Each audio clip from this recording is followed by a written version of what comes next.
again. Let your mind roam. Our scene takes place inside of a home. The husband has just walked up the staircase. He glares into space with despair on his face. His soul is on fire. Inside there's a war that can't be denied. He stands outside the door. On the other side, his bride and a lover, oblivious to the fact their lives been discovered. So as they embrace and try to make haste, they have no idea what's about to take place.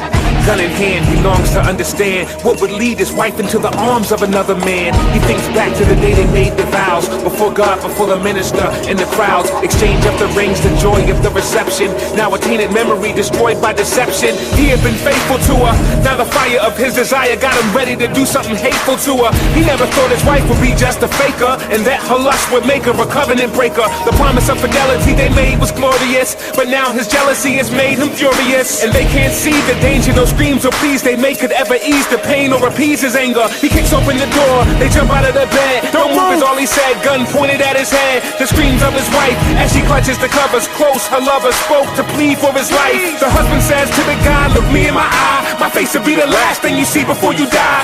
The husband cried inside, his love was bona fide. Trouble for the bride, double homicide.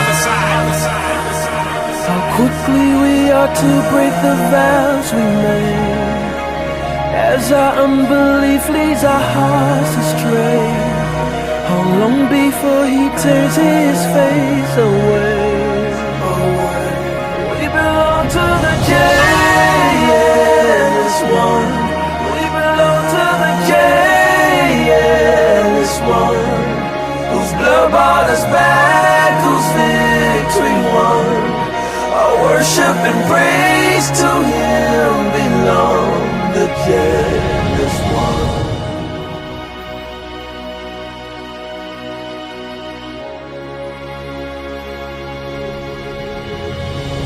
The God of the Bible who invites our trust must be understood to be nothing like us. Most of the time human jealousy will hurt you, but when it comes to God, his jealousy is a virtue. One of his awesome perfections surely thunders his law and protects his glory. He gave us the gift of the marriage relationship to acquaint us with a faint taste of this. A wife for a husband or husband for wife. The only time jealousy is right in this life. But just as the distance is great between earth and stars, God's thoughts are much higher than ours. So his jealousy is on a whole other level, unintelligible to the soul of a rebel. But in sacred scripture, God paints the picture. The aim to shake your frame is straight conviction, and that's what it should do.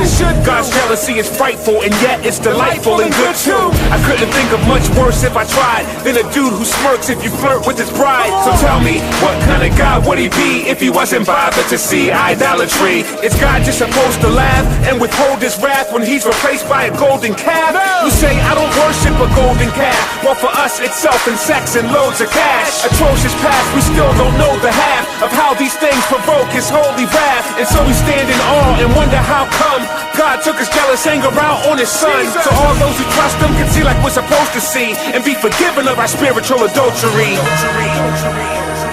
How quickly we are to break the vows we made, as our unbelief leads our hearts astray. How long before he turns his face away? We belong to the JS one. We belong to the JS one. Whose blood brought us back, whose victory won. Our worship and praise to him